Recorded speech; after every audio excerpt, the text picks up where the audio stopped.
kayo sa Panginoong Diyos, lahat ng sanilakpan. Sinawin kayo at siya'y pagtangon, magpakailanman.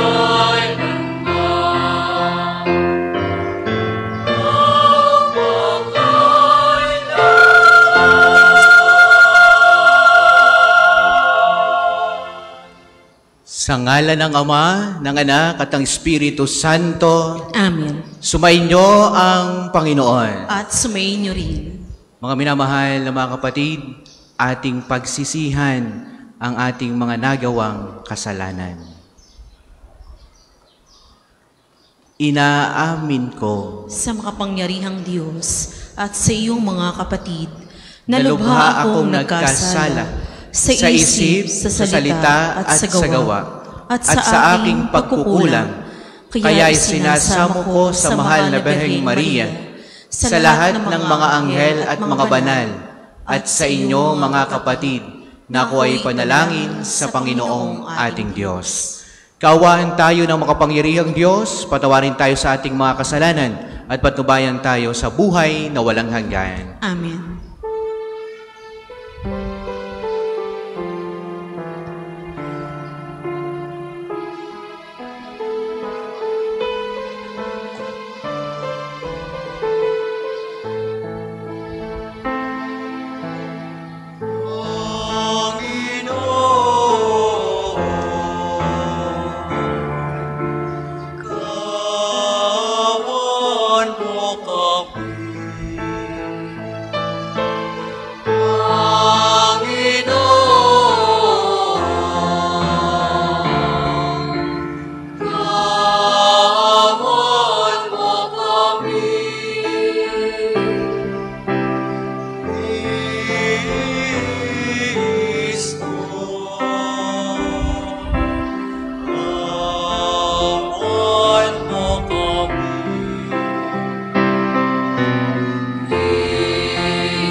Manalangin tayo.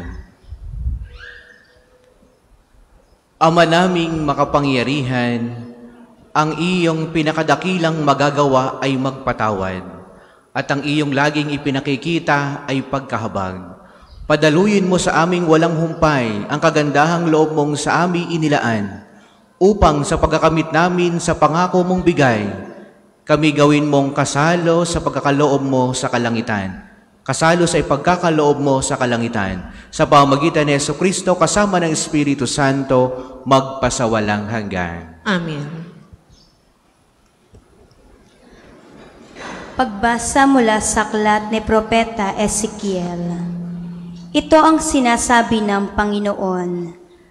Marahil ay sasabihin ninyong hindi tama itong ginagawa ko. Makinig kayo, mga Israelita. Matuwid ang aking tuntunin, ang pamantayan ninyo ang baluktot. Kapag ang isang taong matuwid ay nagpakasama, mamamatay siya dahil sa kasamaang ginawa niya, at ang masamang nagpakabuti at gumawa ng mga bagay na matuwid ay mabubuhay. Dahil sa pagtalikod sa nagawa niyang kasamaan noong una, mabubuhay siya, hindi mamamatay. Ang salita ng Diyos. Salamat sa Diyos.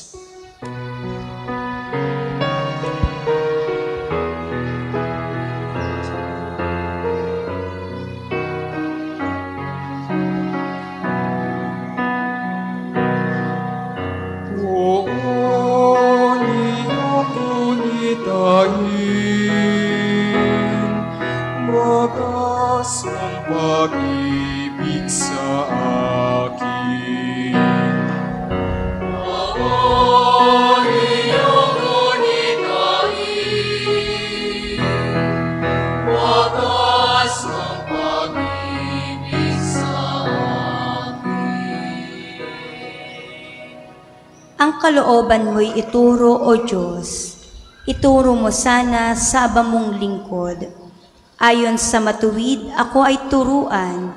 Ituro mo poon ang katotohanan, tagapagligtas ko na inaasahan. Ako iyong gunitain, wagas ng pag-ibig sa Poon gunitain pag-ibig mong wagas, at ang kabutihan noon pa'y nahayag.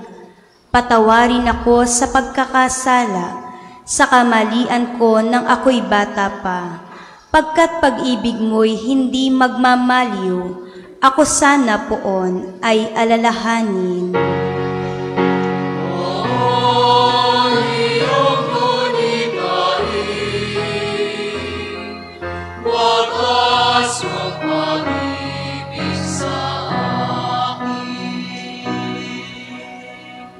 Mabuti ang poon at makatarungan, sa mga salaris, guro at patnubay, sa mababang loob siya yaong gabay, at nagtuturo ng kanyang kalooban.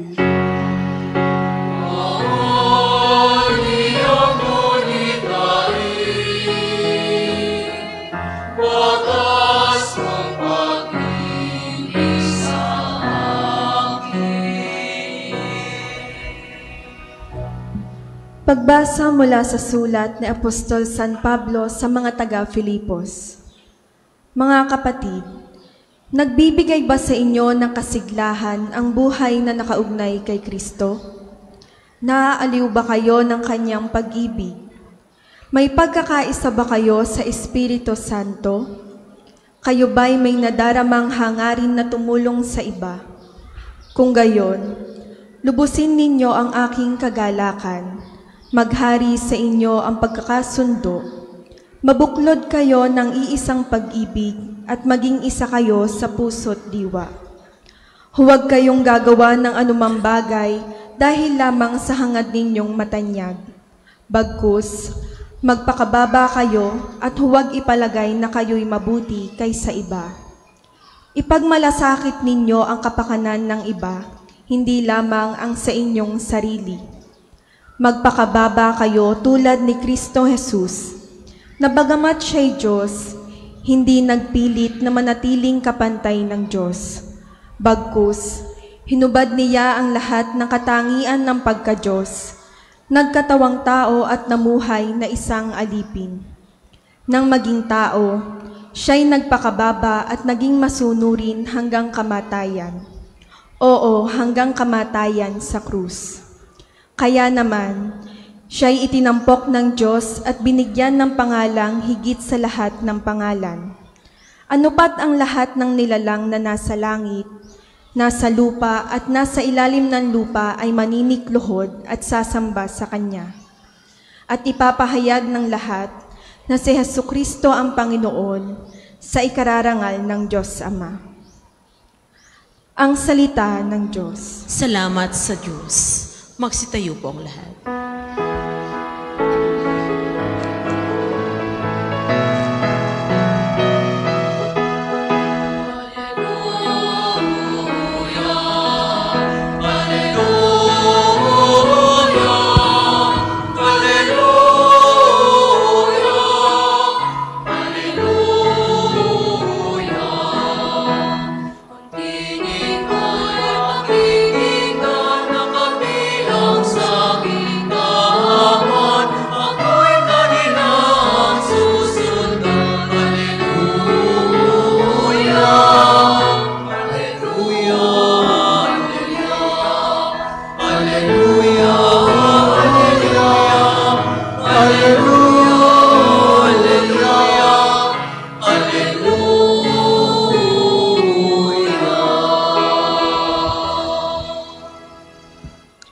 Sumainyo ang Panginoon. At sumainyo rin. Ang mabuting balita ng Panginoon ayon kay San Mateo. Papuri sa iyo, Panginoon. Sinabi ni Jesus sa mga punong saserdote at matatanda ng bayan, ano ang palagay ninyo rito? May isang tao na may 2 anak na lalaki.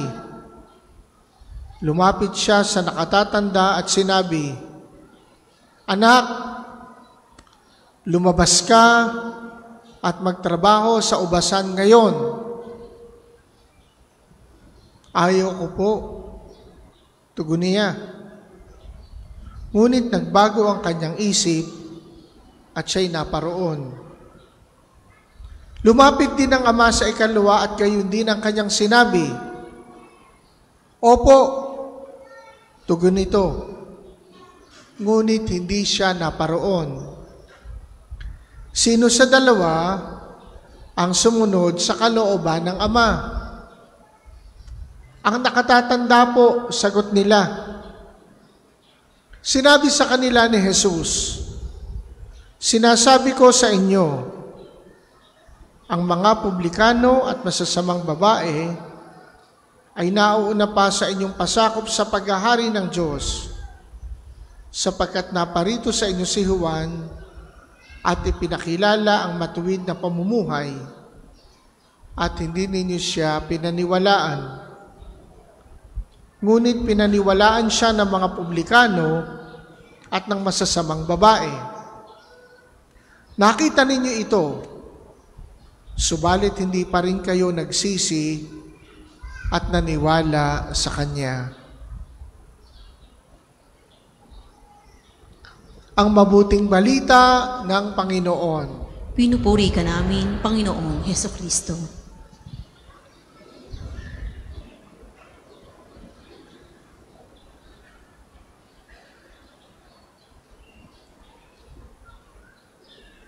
May isang tao na may 2 anak na lalaki. Ito po'y napakapangkaraniwang kwento sa banal na kasulatan. Sa lumang tipan, sa bagong tipan. Sa lumang tipan, si Adan may 2 anak na lalaki, si Cain at si Abel. Si Abraham may 2 anak na lalaki, si Isaac at si Ismael. Si Isaac may 2 anak na lalaki, si Jacob at si Esau. At sa Bagong Tipan, alam natin ang kwento ni Jesus, yung kanyang talinhaga ng alibughang anak. May isang ama, may 2 anak na lalaki. Yung bunso, alibugha. At ngayon sa Ebanghelyo ni San Mateo, kwento na naman ni Jesus. Isang tao, may 2 anak na lalaki. Bakit maraming ganon sa Bible? Upang ipakita sa atin yung uri ng ugnayan, meron ang Diyos sa tao at meron ang tao sa Diyos. Yung tinutukoy na may isang tao, may isang ama na may 2 anak na lalaki, yun ay kumakatawan, sumisimbolo sa Diyos. At yung mga anak, sumisimbolo sa atin. Pwede tayo yung panganay, pwede tayo yung bunso. Tingnan natin, paano makitungo ang Diyos sa tao at paano tumugon ang tao. Simulan natin sa anak ni Adan, si Cain at si Abel. Sinong panganay? Si Cain. Yung nakababata, si Abel. Nagalit si Cain sa kanyang kapatid. Yung galit, naging pagkamuhi. Yung pagkamuhi, humantong sa pagpatay sa sariling kapatid. Cain killed his own brother. Anong ginawa ng Diyos? Pinagigantihan si Abel? Pinatay ba ng Diyos si Cain? Hindi. Iningatan pa. Pinrotektahan pa. Bakit? Kinonsente ba ng Diyos ang pagpatay ni Cain? Hindi. Ang totoo niyan, sa huling sandali, hinamon ng Diyos si Cain para talikuran yung kanyang iniisip na gawin sa kanyang kapatid. Anong gustong ituro? Una, binigyan ng Diyos ang tao ng kalayaan para magpasya. At ang Diyos laging nag-aanyaya na ang ating sundin ay siya. Pero tayo nananatiling malaya. Bakit hindi ginawa ng masama si Cain? Gusto ng Diyos ang tao magbagong buhay. Hindi gusto ng Diyos na ang tao mamatay sa kasalanan. Gusto ng Diyos tayo magbagong buhay. Kaya doon sa mga nagre-reklamo, minsan ganun din ako. Bakit kaya yung mga masasama hindi pa nawawala, hindi pa natotodas? Kaya na siguro nagkaroon na kasabihang, bad grass never dies. Sapagkat ang Diyos nagbibigay ng pagkakataon sa tao. Sa kahuli-hulihang sandali, na siya'y tumugon sa kanyang paanyaya, magbagong buhay. Mahirap unawain. Mas madaling unawain ang mabuti, laging ginagantimpalaan. At yung masama, laging pinarurusahan. Ay kung ganun ang sistema, palagay ko walang masamang tao. Kung bawat sa pagkakasala ng tao ay parurusahan ng tao, nanira sa kapwa, nanloko sa kapwa, kumuha ng kaban ng bayan, ay mamalasing, mapuputol ang kamay, mabubulag, ay wala nagagawa ng masama. Nasaan ang kalayaan? Mahirap unawain, pero yun ang totoo. Ikalawa, ang anak ni Abraham, si Isaac at si Ismael. Si Ismael tunay na anak ni Abraham, pero sa ibang babae, sa kasambahay ng kanyang asawang si Sarah na si Agar. Bakit? Sapagkat ang Diyos nangako kay Abraham at kay Sarah na sila'y magkakaroon ng sariling anak, ay tila natagalan. Nainip ang mag-asawa. Gumawa sila ng sariling formula. Anong formula? Pinasipingan ni Sarah kay Abraham ang kanyang kasambahay na si Agar. Ay nagbunga. Ang naging anak, si Ismael. But after some time, naglihi, nagbuntis si Sarah ayon sa pangako ng Diyos. At isinilang niya ang kanyang nag-iisang anak, si Isaac. Ba't ganon? Ang Diyos, ba't pinayagan niya na magkasala si Abraham? Ba't hindi agad ibinigay si Isaac nang hindi na nagkamali at hindi na sumama ang loob ni Sarah kay Agar? Ang totoo niyan, gusto ng Diyos ang tao matutong maghintay sa kanyang pangako, magkaroon ng pasensya, magkaroon ng tiyaga. Baka doon nagkulang ang mag-asawa. Nainip na sila. Kaya sila na ang gumawa ng solusyon sa kanilang sariling iniisip at pinaplano ang magkaroon ng anak. Pero hindi yun ang plano ng Diyos. Sapagkat ang Diyos, ang tao, binibigyan ng kalayaan. Pangatlo, si Jacob at si Esau, anak ni Isaac. Panganay si Esau, meron siyang karapatan sa pagiging firstborn. Nasa kanya ang birthright. Pero napakanino? Sa kanyang nakababatang kapatid, si Jacob. Bakit? Sapagkat paborito ng asawa ni Isaac, si Jacob. At anong ginawa? Siya ang tinuruan, ang tinulungan para mapabilis yung hinihingi ng kanilang amang si Isaac na noon ay halos bulag na. Kanino na pabigay ang blessing? Sa bunso na dapat ay nasa panganay. Kuminsan, gusto natin ang Diyos susunod sa pattern na alam natin. Ganito, so dapat ganito ang Diyos sa akin. Ganito, dapat ganito ang Diyos sa akin. Pag hindi natin nakita yung pattern na yon sa pagtrato sa atin ng Diyos, nagrereklamo tayo, naghahanap tayo, Lord, bakit ganito, bakit ganon? Ang sarap sana kung madaling unawain ang Diyos at ang kanyang pamamaraan. Pero ang totoo, iba ang pamamaraan ng Diyos sa pamamaraan ng tao. Yung alibugang anak, yung bunso kinuha yung mana kahit hindi pa napapanahon. Bumalik, nilustay yung mana. Anong ginawa ng ama? Sinalubong, niyakap, pinagkantinanggap, nagkaroon pa ng celebration. Ano nangyari sa panganay? Nainggit. Sumama ang loob sa ama. Nagtampo sa ama. Galit sa kanyang kapatid. Pero anong ginawa ng ama? Pinuntahan yung panganay, anak, ang lahat ng sa akin ay sa iyo. Pero dapat tayong magsaya at magdiwang sapagkat ang kapatid mong ito'y namatay, ngunit muling nabuhay. Tanggap ng Diyos ang kahinaan ng tao. Tanggap ng Diyos ang kasalanan ng tao, pero kailangan nating bumalik sa Kanya. Gaano mang kalayo ang ating narating sa paghiwalay sa Diyos, for as long na tayo nagsimulang maglakbay papalapit sa Kanya, sasalubungin niya tayo. Minsan may nagtatanong, Father, ako kaya'y mapapatawad pa ng Diyos sa aking mga napakalaking kasalanan? Minsan gusto kong itanong, sino ba ang Diyos mo?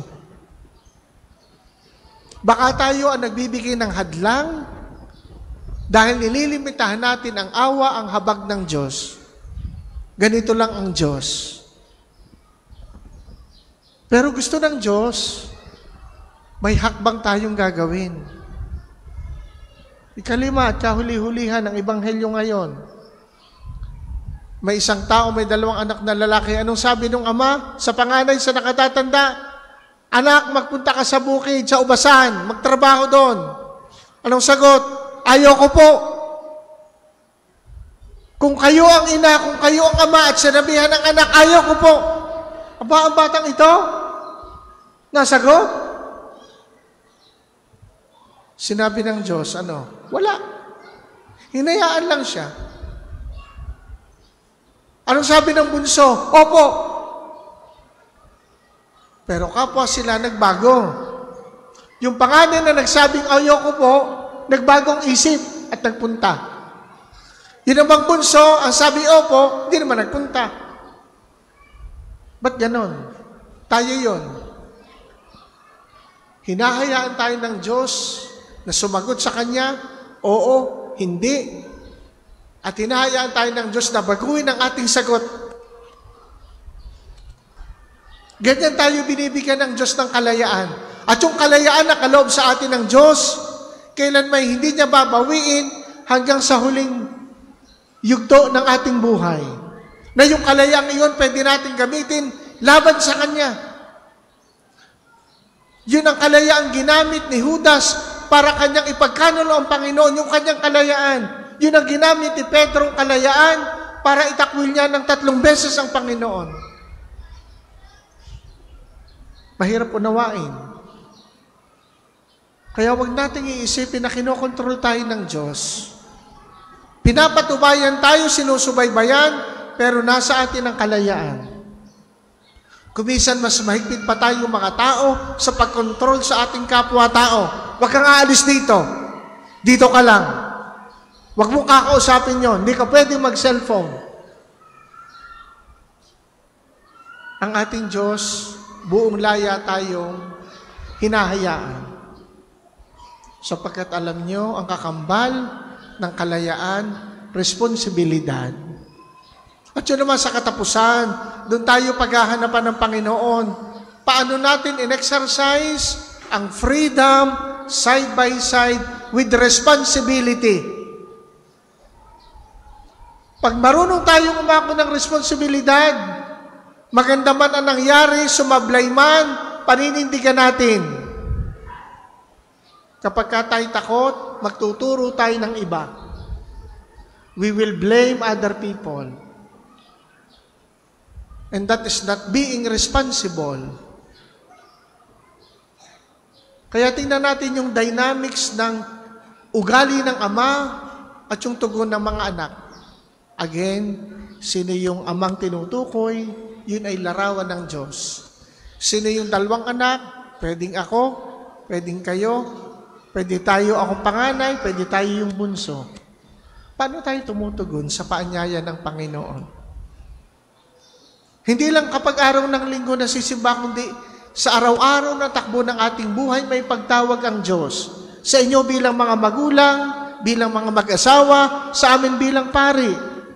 Sa mga anak, paano tayo tumutugon sa paanyaya ng Diyos? Huwag po natin iisipin ang paralan ng paglilingkod sa Diyos ay kapag nasa simbahan. Ang unang simbahan, ang tahanan. Tinatawag tayo sa loob ng tahanan. Sa paaralan, nandun ang Panginoon, tinatawag tayo. Kung kay guro, doon kayo tinatawag maglingkod.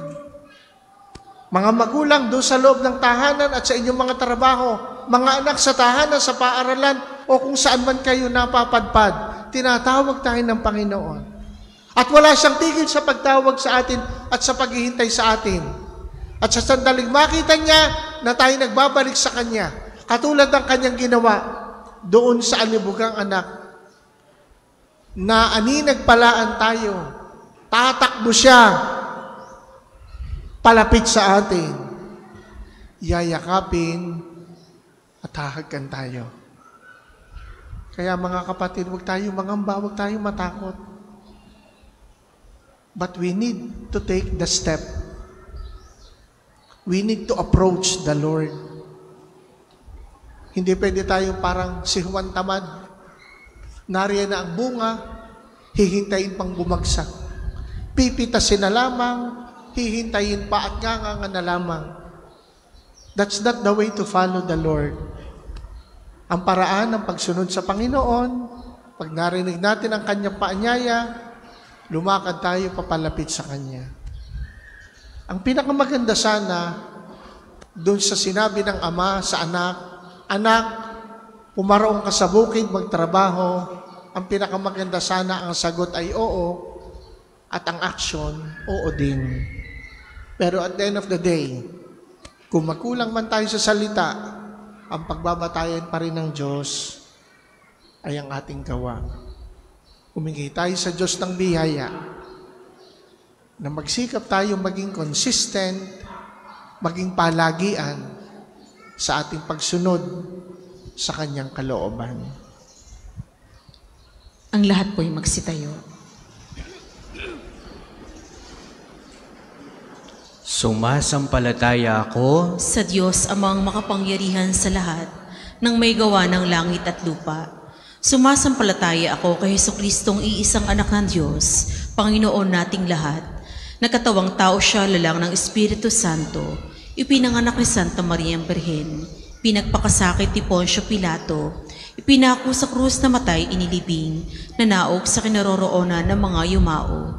Nang may 3 araw na buhay na maguli, umakyat sa langit, laluluklok sa kanan ng Diyos amang makapangyarihan sa lahat. Doon magmumula paririto at hukom sa nangabubuhay at nangamatay na tao. Sumasampalataya naman ako sa Diyos Espiritu Santo, sa banal na simbahang katolika, sa kasamahan ng mga banal, sa kapatawaran ng mga kasalanan, sa pagkabuhay na mag-uli ng matay na tao, at sa buhay na walang hanggan. Amen. Hinahamon pa rin ng Diyos ang lahat ng taong magpaunlak sa kanyang paanyayang magtrabaho sa kanyang kaharian. Batid ang ating kahinaang tumugon sa magandang panalita lamang. Hilingin natin ang kanyang pagkapalat tulong habang nananalangin. Panginoon, dinggin mo kami. Panginoon, dinggin mo kami. Para sa pamayanan ng lahat ng mga nananalig sa buong daigdig, nawa, manguna ito sa pag-ayon sa kalooban ng Diyos sa pamamagitan ng pagtalima sa matuwid at makatarungan. Manalangin tayo. Panginoon, dinggin mo kami.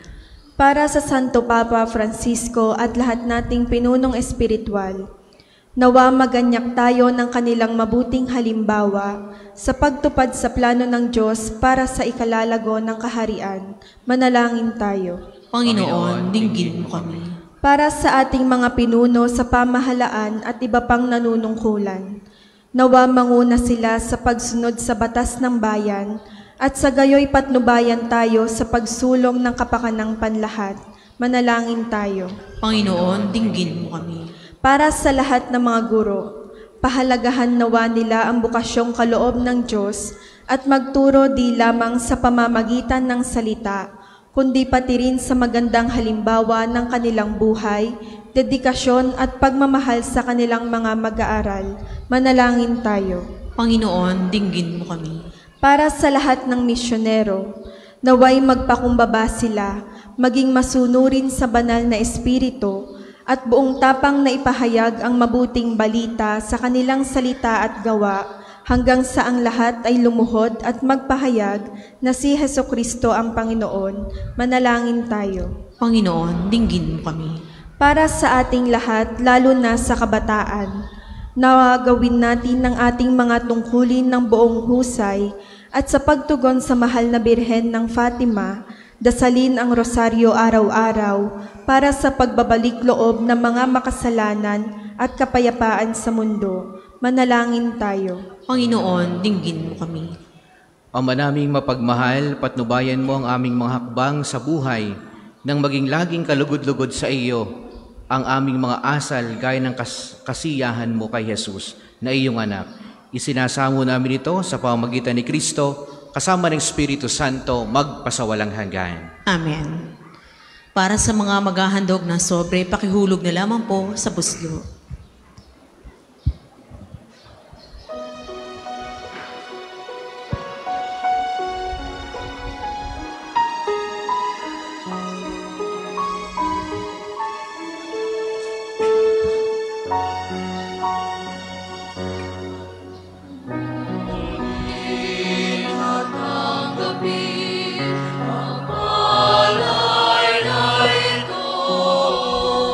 Mga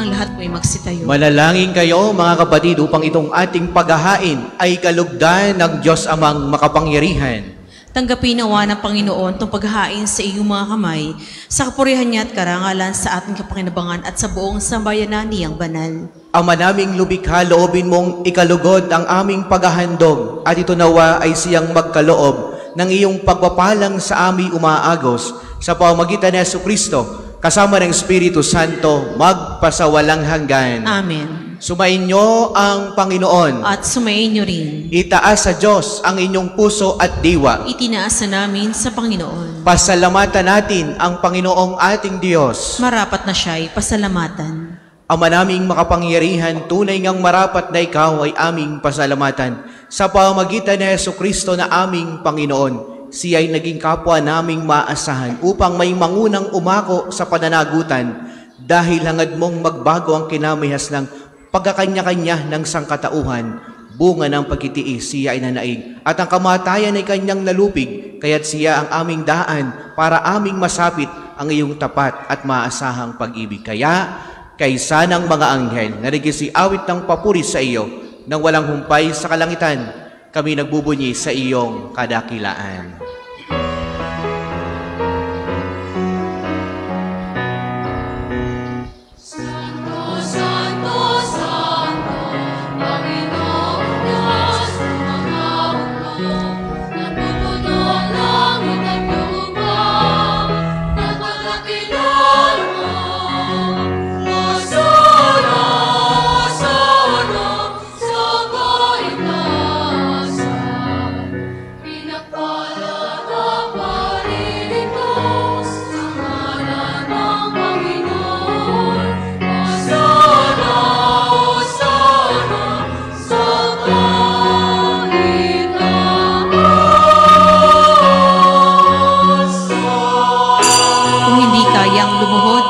Manatili pong nakatayo ng may paggalang.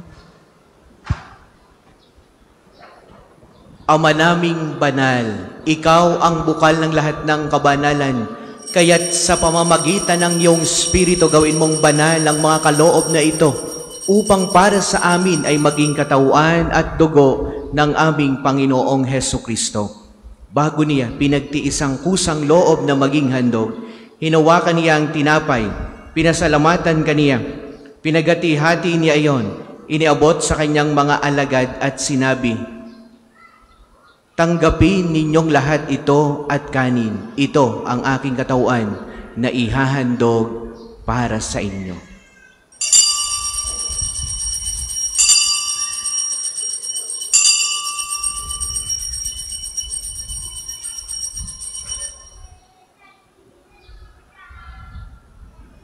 Gayon din naman noong matapos ang hapunan, hinawakan niya ang kalis, muli kaniyang pinasalamatan. Iniabot niya ang kalis sa kanyang mga alagad at sinabi, tanggapin ninyong lahat ito at inumin. Ito ang kalis ng aking dugo, ng bago at walang hanggang tipan. Ang aking dugo na ibubuhos para sa inyo at para sa lahat sa ikapagpapatawad ng mga kasalanan. Gawin niyo ito sa pag-alaala sa akin.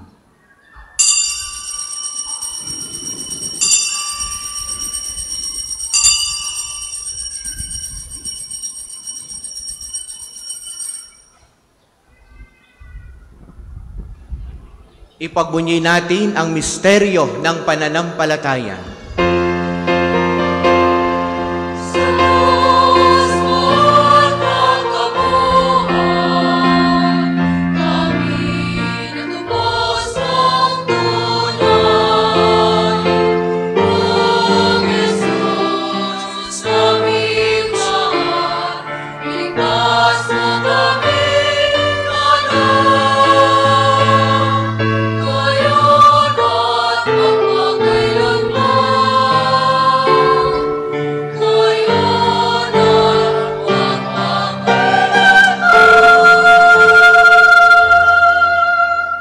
Ama, ginagawa namin ngayon ang pag-alaala sa pagkamatay at muling pagkabuhay ng iyong anak.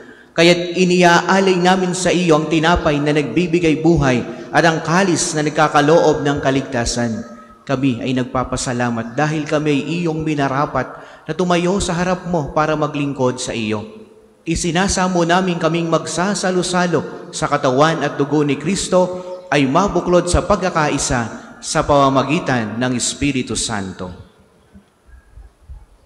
Amalingapin mo ang iyong simbahang naganap sa buong daigdig.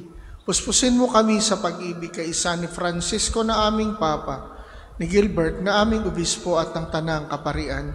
Alalahanin mo rin ang mga kapatid naming nahimlay na may pag-asang sila'y muling mabubuhay, gayon din ang lahat ng mga pumanaw. Kaawaan mo sila at patuloyin sa iyong kaliwanagan. Kaawaan mo at pagindapatin kaming lahat na makasalo sa iyong buhay na walang wakas. Kaisa ng mahal na Birheng Maria na ina ng Diyos, si San Jose na kanyang esposo, kaisa ng mga apostol at ng lahat ng mga banal na namuhay dito sa daigdig ng kalugod-lugod sa iyo. Maipagdiwang nawa namin ang pagpupuri sa ikararangal mo sa pamamagitan ng iyong anak na aming Panginoong Hesukristo. Sa pamamagitan ni Kristo, kasama niya at sa Kanya, ang lahat ng parangal at papuri ay sa iyo, Diyos Amang makapangyarihan, kasama ng Espiritu Santo, magpasawalang hanggan. Amen, amen, amen, amen,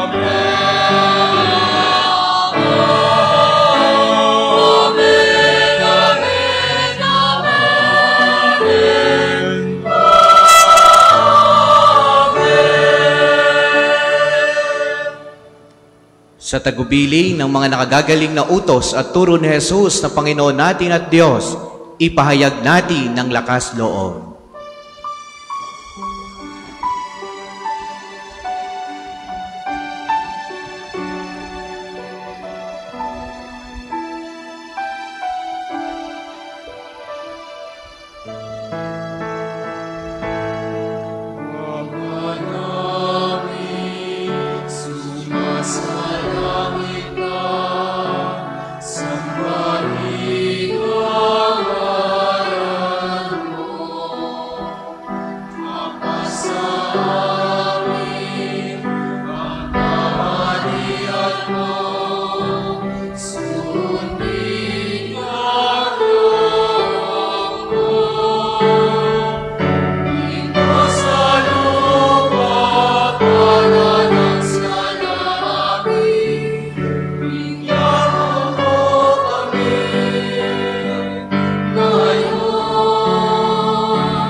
Hinihiling namin kami ay iadya sa lahat ng masama, pagkalooban ng kapayapaan araw-araw, iligtas sa kasalanan at ilayo sa lahat ng kapahamakan, samantalang aming pinananabikan ang dakilang araw ng pagpapahayag ng tagapagligtas naming si Hesu Kristo.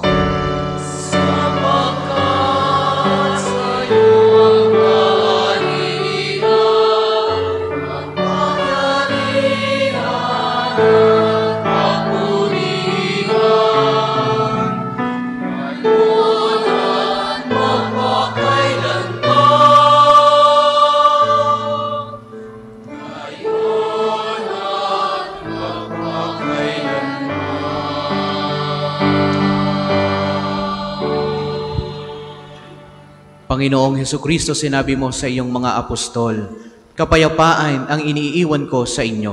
Ang aking kapayapaan ang ibinibigay ko sa inyo.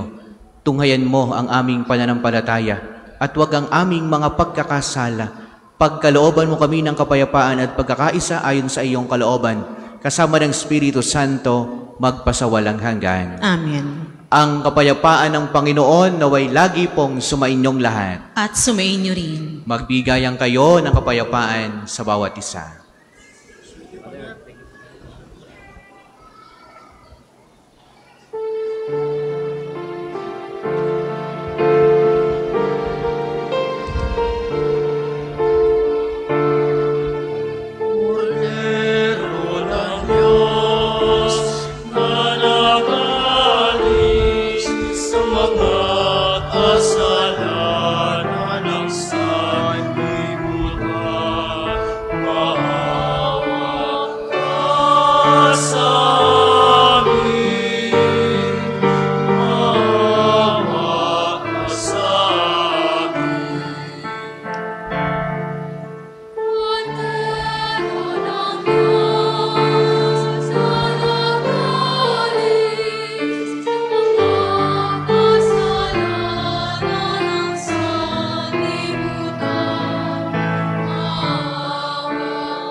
Kung hindi kayang lumuhod, manatili pong nakatayo ng may paggalang.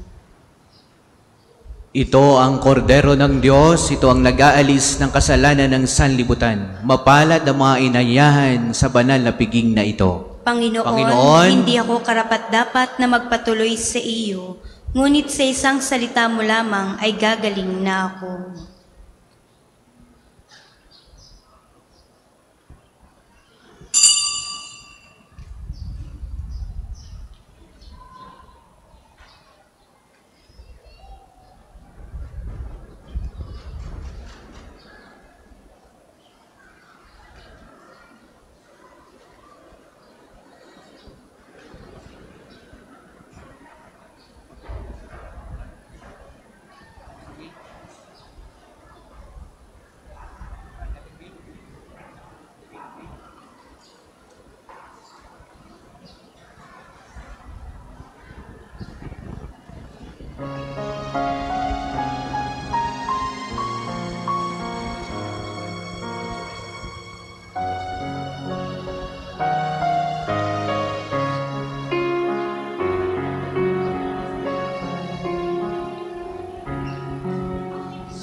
Ang isasagawang second collection ay ginagamit sa patuloy na pagpapaunlad ng parokya at pambansang dambana ni Santo Padre Pio. Salamat po sa inyong handog.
Eucharist, our Savior, God with us, faithful and rich in mercy.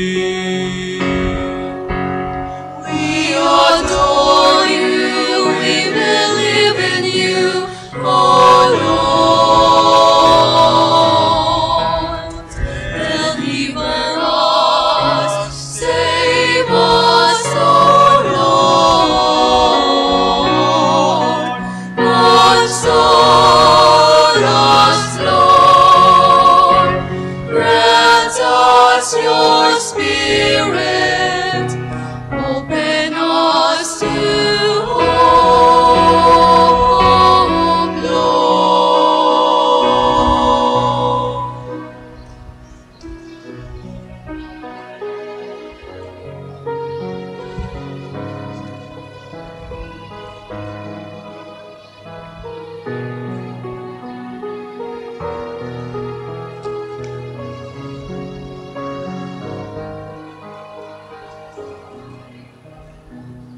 Magsitayo po ang lahat. Manalangin tayo.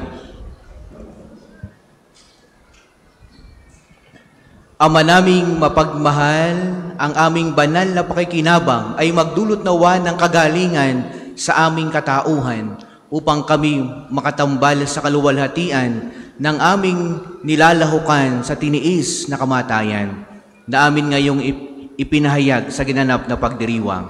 Sa pamagitan ni Jesucristo kasama ng Espiritu Santo, magpasawalang hanggan. Amen. Atin pong sabay-sabay dasalin ang panalangin ng pagtitiwala kay Santo Padre Pio. Padre Pio, taga Petralcina, mongheng banal, pintakasing santo ng milenyong kasalukuyan, gabay namin sa pagtahak sa landasing makalangit, takbuhan sa pangangailangan huwara ng pagtitiis. Sa iyo namin inilalapit aming mga kagipitan. Sa iyo po ibinibilin, kalusugan at kabuhayan.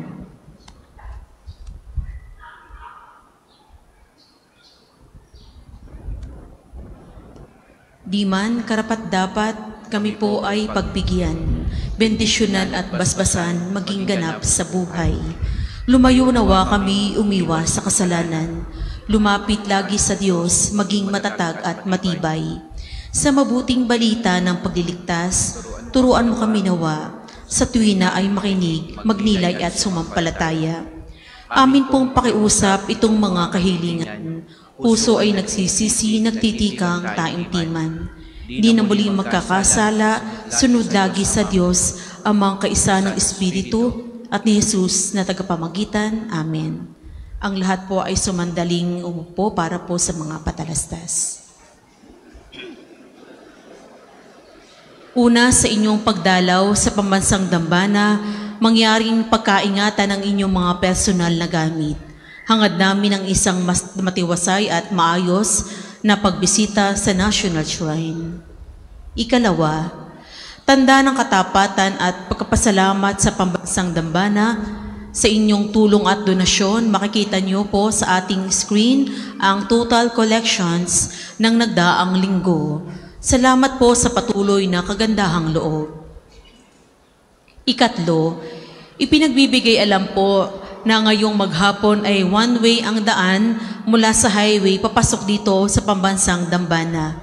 Ipinapaalam rin po namin mula sa main arc entrance, tayo ay may mga malalaking safe and free parking dito sa loob ng pambansang dambana. Ang susunod pong misa ay sa ganap na ika-2 ng hapon. Maraming salamat po at mangyaring panatilihin natin ang kalinisan, katahimikan at diwa ng panalangin sa loob at labas ng ating simbahan. Magsitayo na po ang lahat para sa pagbabasbas ng religious articles. Mga kapatid, manalangin tayo sa Diyos amang makapangyarihan upang tayo maging kawangis ni Kristo sa taimtim na pagdalangin sa tulong ng mga larawan at mga dasalan. Inyo pong ilabas ang inyong mga pabeblesan. O Panginoong Diyos, Ikaw ang bukal ng lahat ng pagpapala at biyaya. Ibuhos mo ang iyong bendisyon Sa mga gamit na ito, sa pananalangin, mga rosaryo, mga imahin, mga dasalan, na nagpapaalaala ng iyong kabutihan, kabanalan at pagmamahal sa amin, upang ang lahat ng dumulog at magdasal gamit ang mga ito ay magtamo ng iyong awa at biyaya. Loobin mong tularan nawa nila ang kabanalan at aral ng Panginoon at ng mga santo magpasawalang hanggan. Amen. Sabay-sabay po tayo, Ama namin, sumasalangit ka, sambahin ang ngalan mo, mapasa amin ang kaharian mo, sundin ang loob mo dito sa lupa para nang sa langit. Bigyan mo kami ngayon ng aming kakanin sa araw-araw at patawarin mo kami sa aming mga sala para ng pagkapatawad namin sa nagkakasala sa amin at huwag mo kaming ipahintulot sa tukso at iadya mo kami sa lahat ng masama. Amen. Aba, Ginoong Maria, napupuno ka ng grasya, ang Panginoon Diyos ay sumasa iyo. Bukod kang pinagpala sa babaeng lahat at pinagpala naman ng iyong anak na si Jesus. Santa Maria, Ina ng Diyos, ipanalangin mo kami makasalanan, ngayon at kung kami mamamatay. Amen. Luwalhati sa Ama, sa Anak at sa Espiritu Santo, kapara nung una, ngayon at magpasawalang hanggan. Amen. Ama namin, sumasalangit ka, sambahin ang ngalan mo, mapasa amin ang kaharian mo, sundin ang loob mo dito sa lupa para nang sa langit. Bigyan mo kami ngayon ng aming kakanin sa araw-araw at patawarin mo kami sa aming mga sala para ng pagkapatawad namin sa nagkakasala sa amin at huwag mo kaming ipahintulot sa tukso at iadya mo kami sa lahat ng masama. Amen. Aba, Ginoong Maria, napupuno ka ng grasya, ang Panginoon Diyos ay sumasa iyo. Bukod kang pinagpala sa babaeng lahat at pinagpala naman ng iyong anak na si Jesus. Santa Maria, Ina ng Diyos, ipanalangin mo kami makasalanan, ngayon at mo kami mamamatay. Amen.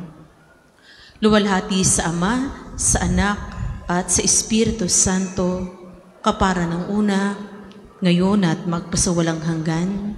Amen.